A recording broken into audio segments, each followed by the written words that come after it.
Good morning, dear children. I hope you all are fit, fine, and healthy, and also hope that you have completed the previous maths work which we have done in earlier classes. Children, we have started with chapter number 3, subtraction, and we have already done two topics, subtraction without borrowing and subtraction with borrowing. Today I am going to explain subtracting from 0.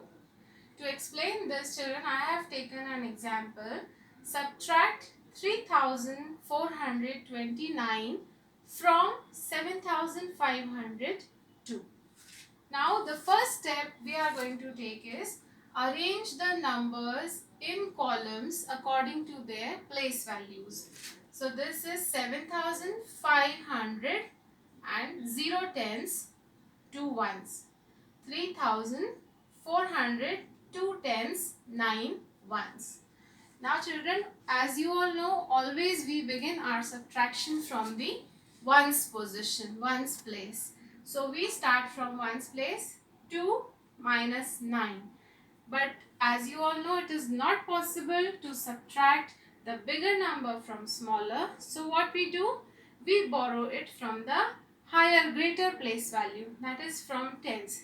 But oh, now here it is a 0. You cannot borrow anything from 0. So to borrow, we move on to hundreds position. In hundreds, we have 5, which is greater than 4. So we are going to borrow 100 from this 5 and give it to the tens place. So what will happen? This will become 4 and 1 borrow will go to the tens place. Now, because you have to subtract from ones and this ones place needs a borrow of 1. So we take away 1 from this 10. This becomes 9 and here we get 12.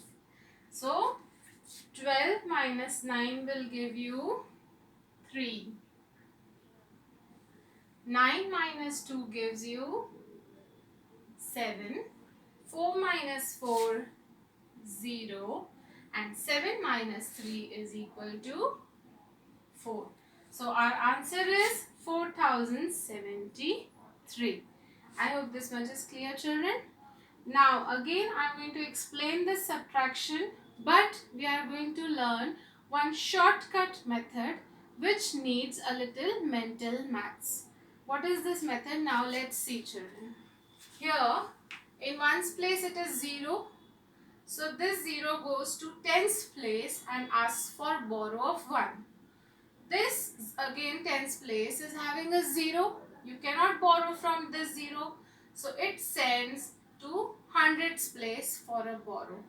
Again hundreds place is a 0. So it goes to thousands place for a borrow. Now here 5 is greater than 3. So we take a borrow from 5. This 5 becomes 4. This hundreds place becomes 10. Now to give a borrow to tens place, we take away 1 from this, it becomes 9, and here in tens place we get 1 tens. Okay.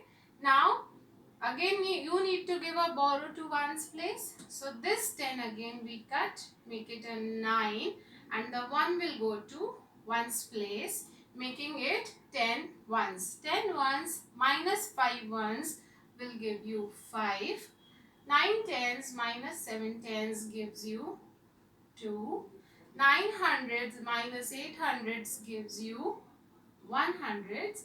And 4 thousands minus 3 thousands will give you again 1000. So this is our answer with normal subtraction. Now children, for the shortcut method, what we will do, we are going to group this number, and from this number we are going to subtract 1 in a whole. That means we are going to write the predecessor of 5000. Okay, which becomes 4999. Now I put a minus sign. Now since we are subtracting 1 from the minuend, so we will subtract 1 from the subtrahend also, and this will go for the predecessor 3874. Now let's subtract it, children. 9 minus 4 gives you 5. 9 minus 7 gives you 2. 9 minus 8 gives you 1.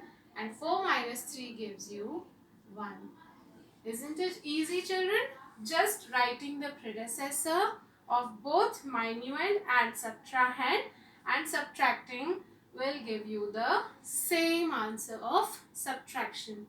So this is the shortcut method of subtracting 1 from minuend and 1 from the subtrahend and then subtracting the numbers. I hope this is clear to you all, children. I am sending you an exercise. Please complete it. And for any queries, any questions, you may connect to me. Thank you.